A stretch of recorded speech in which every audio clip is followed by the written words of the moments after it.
பொங்கல் வந்துருச்சு அப்படின்னா நம்ம வந்து கண்டுபிடிச்சலாம். பாருங்க, எங்க வீடு தேடி பஸ் வந்துருக்கு பாத்தீங்களா.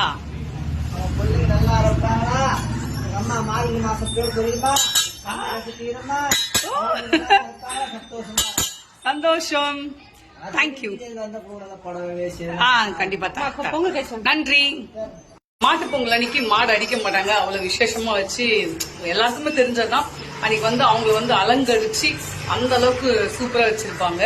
அன்னைக்கு ஒரு நாள் அவங்க வேலையே செய்ய மாட்டாங்க. மாட்டு பொங்கல் அன்னைக்கு பசு பசு மாடுன்னு சொல்றேன், பசுன்னு சொல்றேன். லிங்கேஷ் உன்ன நான் கேட்டேன், லிங்கேஷ் வந்து நல்லா படிப்பானா கேட்டேனா, நல்லா படிப்பா அப்படி சொல்லிச்சுடா பசு. லிங்கேஷ நீ வந்திருக்கலாம்ல, கீழே பிளெஸிங் வாங்கிருக்கலாம்ல. பர்த்டே அன்னைக்கு உன்னை டீச்சர் அடிக்க மாட்டாங்க, அதே மாதிரி மாட்டு பொங்கல் அன்னைக்கு பசு அடிக்க மாட்டாங்க. இதுதான் ரெண்டு டிஃபரெண்ட். அவங்களுக்கு அன்னைக்கு பர்த்டே, நம்மளுக்கு பர்த்டே அன்னைக்கு நம்மள அடி அடிக்கும்.